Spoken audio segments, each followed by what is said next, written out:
చేస్తూ ఈరోజు 135వ బాబాసాహెబ్ జయంతిని జరుపుకుంటున్న మీ అందరు కూడా నమో బుద్ధాయ, జై భీమ్, జై మోనార్సీ, జై భారత్, జై రాజ్యాంగం. ఫ్రెండ్స్, ఈరోజు బాబాసాహెబ్ జయంతిని చేసుకుంటున్న సందర్భంలో నిర్వహించుకుంటున్న సందర్భంలో ఆయన ఆశయాలను మనం ఒక సన్మార్గంలో ముందుకు తీసుకెళ్తున్నామా, ఆయన ఆశయాలకు తూట్లు పొడుస్తున్నామా అన్న విషయాన్ని మనం ఆలోచన. ఎందుకంటే ఆయన చనిపోయే ముందు చివరిగా ఒక ఇంటర్వ్యూలో ముకుల్ రాజ్ గారికి ఇచ్చిన ఇంటర్వ్యూలో చెప్తారు, I want to see my people as rulers of this country. నేను నా ప్రజలను పాలకులుగా చూడాలని అనుకుంటున్నాను, ఆ లక్ష్యంతో పనిచేయాలని అనుకుంటున్నాను. కానీ బాబాసాహెబ్ కంటే ముందు నుంచి బాబాసాహెబ్ చనిపోయిన ఇప్పటి వరకు మనం పాలితులుగానే ఉన్నాము తప్ప పాలకులుగా ఎందుకు కాలేకపోయామన్న విచక్షణ జ్ఞానం ఈ రోజైనా ఒకసారి మనకు మనం పరిశీలించుకొని ఆత్మ పరిశీలించుకోవాల్సిన సమయం ఇది. బాబాసాహెబ్ యొక్క ఆశయాలను మనం సాధిస్తున్నామా, దొంగలో తొక్కుతున్నామా అని చూడాలి. ఓటును నీకు ఏ విధంగా ఒక ఆయుధంగా ఇచ్చాడు, దాన్ని నువ్వు సన్మార్గంలో ఉపయోగిస్తున్నామా? ఉపయోగించే లెక్క అయితే మన అందరం పాలకులం కావాలి. ఓటు ద్వారా నువ్వు పాలకుడు అయ్యావా లేక పాలితుడు అయ్యావా? Ruled people, ruling class, ruled people అంటే పాలించబడుతున్న పాలికులం కాదు. బానిసలుగా ఉన్నవాళ్ళు ఏ విషయంలో కూడా స్వతంత్రించుకోలేరు. ఏ విషయం మీద రాజ్యాధికారం ఉండదు. ఏ నిర్ణయం మీరు అనుకున్నట్టు జరగదు. మీరు రాజ్యాధికారం సాధిస్తేనే మీరు అనుకున్న లక్ష్యాలు, రాజ్యాంగంలో పొందుపరిచిన విషయాలు మీకు దొరుకుతాయి. ఈరోజు ఈ విషయాన్ని నేను మీతో మాట్లాడాలని భావిస్తున్నాను. ఆయన 1932లో రౌండ్ టేబుల్ కాన్ఫరెన్స్ లండన్కి వెళ్ళినప్పుడు ఒక యూనివర్సల్ ఫ్రాంచైజ్ అంటే వయోజనులందరికీ ఓటు హక్కు ఇవ్వాలని సౌత్ బరో కమిషన్ 1919లోనే ఆయన బ్రిటిష్ గవర్నమెంట్కి వయోజనులందరికీ ఓటు హక్కు ఉండాలని చెప్పి ఆయన ఒక మెమోరాండం విజ్ఞప్తి చేశారు. దానికి అనుగుణంగా చాలా పర్యాయాలు బ్రిటిష్ గవర్నమెంట్తో ఆయన నిరంతరం కూడా ఆయన విజ్ఞప్తులు చేస్తున్నారు, డిమాండ్ చేస్తూనే ఉన్నారు. ఆనాటికి డబ్బులు ఉన్న వాళ్ళకి, పన్నులు కట్టే వాళ్ళకి చదువు ఉండాలన్న ప్రపోజల్స్ వచ్చింది. ఆ సమయంలో అలా కాదు, ఎవరైతే వయోజనులు 18 సంవత్సరాలు నిండి ఉంటుందో వారందరికీ ఓటు హక్కు కల్పించాలని చెప్పి 1932 రౌండ్ టేబుల్ కాన్ఫరెన్స్ లో ఆయన గట్టిగా వాదించడం జరిగింది. ధర్మిల మనకి ఓటు హక్కు ఇవ్వడం జరిగింది. అప్పుడు ఆయన అన్నారు, ఇండియాకు వచ్చిన తర్వాత అన్నారు, మీ గోడల మీద రాసుకోండి, మీరు ఈ దేశానికి పాలకులు అవుతారు అని చెప్పి ఆయన చెప్పారు బలంగా. ఆయన చాలా బలంగా నమ్మారు. మన ప్రజలు పాలకులు అవుతారంటే వీళ్ళు ఏ విధంగా పాలకులు అవుతారో చూస్తామని చెప్పి ఒక గాంధీ ఒక కుట్రతో వీళ్ళని పాలితులుగానే ఉంచడానికి నిరంతరం పనిచేసిన సందర్భం. ఆ సందర్భంలో ఆయన ఎంత మనోవేదనకు చెందారో, ఆయన ఎలక్షన్ లో 1936 ఇండియన్ లేబర్ పార్టీ బొంబాయిలో గెలిచి ఆయన ప్రతిపక్ష నాయకుడిగా బొంబాయి రాష్ట్రంలో ఎన్నిక కావడం జరిగింది. అది మొట్టమొదటిగా Babasaheb Indian labour party of India ద్వారా విజయం సాధించి ఒక ప్రతిపక్ష నాయకుడు హోదాని పొందగలిగాడు. ఆ కాలంలోనే అనేక విధాన నిర్ణయాల మీద మహారాష్ట్రలో పెద్ద ఎత్తున పనిచేయడం జరిగింది.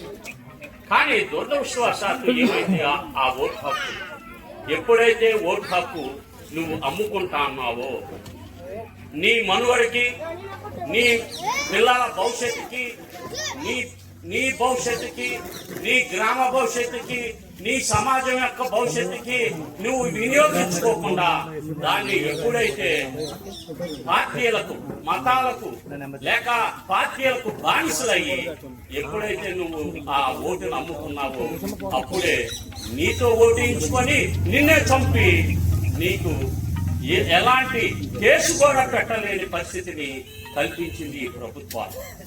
మీరు చూడండి, చంపుతున్నారు, ఎఫ్ఐఆర్లు అవ్వట్ల, దానికోసం ఆందోళన చేయాలి. అంటే మనం ఓటు వేసి మనం ఏం చేస్తున్నామంటే మనువాద పార్టీలకు ఓట్లు వేయటం, వాళ్ళతో తన్నించుకుంటాం, వాళ్ళతో హక్కులు రద్దు చేయించుకుంటాం, ఎవడు పడితే వాడిని నమ్మటం. ఒకప్పుడు ఇతను క్రీస్తు బిడ్డని నమ్మటం. 28 సంక్షేమ స్కీములు రద్దు చేశారు. 28 సంక్షేమ స్కీములు రద్దు చేసిన తర్వాత అబ్బాయి ఇతను రద్దు చేశాడని మరొక ఆయన్ని ఇప్పుడు మొత్తం దళితుల మీద, దళిత క్రైస్తవుల మీద బహిరంగంగా దాడులు జరుగుతుంటే మనం ఎలాంటి ప్రతిఘటన పోరాటాలు చేయట్లేదు. అంటే ఓటు వేయించుకుంది మనల్ని సంరక్షించుకుంటానిక, మన హక్కులు కాపాడుకోవడానిక, లేక వాళ్ళకి హక్కు ఇచ్చి మనం బాధ్యతలుగా ప్రాధాయపడే అడుగునే పరిస్థితి మనం ఎదుర్కొంటానిక ఏ విషయం సాధించగలిగామో ఒక్కసారి ఆలోచన. ఎంత ఘోరమైన పరిస్థితుల్లో మన సమాజం ఉంది. ఏ మాలపల్లి కానీ మాదిగూడాలు కానీ నిజమైన మాలపల్లెలుగా మాదిగూడేలుగా లేవు. తెలుగుదేశం మాలపల్లి, వైసీపీ మాలపల్లి, లేకపోతే టీడీపీ మాదిగూడెం, వైసీపీ మాదిగూడెం. ఈ పరిస్థితి ఉంది. కానీ బాబాసాహెబ్ అడుగుదాడల్లో నడిచి నేను ఈ దేశానికి పాల్గొనవ్వాలి, మా పిల్లలందరూ కూడా ఉజ్వల భవిష్యత్తులో ఈ దేశాన్ని స్వతంత్రించుకోవాలి. ఎందుకంటే we are the majority of this country. ఎందుకంటే మనం బహుజనం 185 మంది ఎస్సీ ఎస్టీ బీసీ మైనార్టీలో మనం పరిపాలించిన చోట 15% కూడా లేని ఆధిపత్య కులాలు, సనాతన ధర్మాన్ని పాటించే వాళ్ళు తమ మతంతో, తమ డబ్బుతో, తమ రాజకీయ బలంతో మనల్ని బానిసలను చేసి బాబాసాహెబ్ ఇచ్చిన ఓటు హక్కుని మనం ఇలాంటి శిక్ష లభిస్తుంది. ఇంకా స్వాతంత్రం వచ్చిన తర్వాత ఇన్ని హక్కులు, ఇంత వివక్షత, ఇంత అసమానతలు ఏ దేశంలో కూడా లేవు. ఏ దేశంలో అయినా ఎలా ఉంటుందంటే ఒక దేశం మీద వేరొక దేశం దాడి చేస్తున్నది గమనిస్తామా. శత్రు దేశాలు మధ్య వైరుధ్యాలు. కానీ ఈ దేశంలో, ఈ దేశ మూల నివాసులమైన మనము, ఈ దేశ భూమిపుత్రులమైన మనము, ఈ దేశ భూమిపుత్రులుగా జీవిస్తున్న మనము మన మీదే ఇక్కడ దాడులు, వివక్షత, కుల వివక్షత, అసమానత చూపిస్తున్నారంటే ఎంత కుల వివక్షత, కుల రుగ్మత ఎంత తీవ్రంగా ఉందో ఆలోచించి ఓటును సద్వినియోగం చేసుకోవడానికి మనం ప్రయత్నం చేయాలి. బాబాసాహెబ్కి ఇద్దరు అంటే ఇష్టం. ఒకళ్ళు ఎవరంటే నైతికత లేని, అంటే నిరంతరం తాగటం, ఈ రోజంతా డీజేలు పెట్టుకొని ఫుల్గా మందు కొట్టి అలాగే సౌండ్లు పెట్టుకుంటే వెళ్తాం. అదే అంబేద్కర్ జయంతి. అంతకుమించి మన యువతకి వేరే యాంగిల్ లేదు. ఏ విధంగా బాబాసాహెబ్ జయంతులు చేసుకోవాలో కూడా తెలియదు. ఇదేదో పెద్ద తిరణాల్లాగా ఇది కాదు. బాబాసాహెబ్ జయంతి అంటే ఒక కృతజ్ఞతా పరీక్ష. నీ దగ్గర నైతికత ఉందా? నువ్వు పంచశీల పాటిస్తున్నావా? నువ్వు మద్యపానాన్ని విడనాడేవా? ఇవన్నీ పరిశీలించుకోవాల్సిన రోజు. బాబాసాహెబ్కి నైతికత లేని వారంటే విశ్వాసం, ఆయనకి నమ్మకం. నాకు వీళ్ళు శత్రువులుగా భావిస్తూ ఉంటారు. ఆయన బిడ్డలు అయితే నైతికత కలిగి ఉండాలి. బాబాసాహెబ్తో మద్యపానం సేవించేవాడు. మరి మనం సేవించి ఆయన విగ్రహాలకి దండలు అయితే నీ దగ్గర సత్యలత ఉంటే, నువ్వు నిజాయితీ పరుడు అయితే, నువ్వు నీలో చిత్తశుద్ధి, నీలో నైతిక ప్రవర్తన ఉంటే ఆయనకి దండై ఆయన్ని ఆరాధించు. అంతేగాని అంత గొప్ప మనిషికి నువ్వు తాగుబోతు అయ్యి, నువ్వు సిగరెట్లు తాగు, నువ్వు ఇష్టం వచ్చినట్లుండు, నువ్వు అమర్యాదుడిగా ఉండి ఆయనకి ఎలా చేస్తావు? ఆయన చదువును, ఉద్యోగాన్ని, ఒక right of education, right of employment, ఈ 2 అంశాలని భారత రాజ్యాంగంలో ఆర్టికల్ 15(4), 16(4)లో పొందుపరిచారు. అంటే రాజ్యాంగం ఉన్నంత కాలం అవి నిరంతరం శాశ్వతంగా ఉంటాయి. రిజర్వేషన్లు పొడిగించటం ఎవడమ్మ బాబు సొంతం కాదు. రాజ్యాంగం ఉన్నంత కాలం 100 సంవత్సరాలు కాదు, 1000 సంవత్సరాలైనా సరే ఆ ఆర్టికల్స్ ఉంటానే ఉంటాయి. కనుక రైట్ ఆఫ్ ఎడ్యుకేషన్ ద్వారా నువ్వు చదువుని ఒక హక్కుగా పొందావు, ఉద్యోగాలను ఒక హక్కుగా పొందావు. మేమందరం ఉద్యోగస్తులం అంటే బాబాసాహెబ్ పెట్టిన భిక్ష.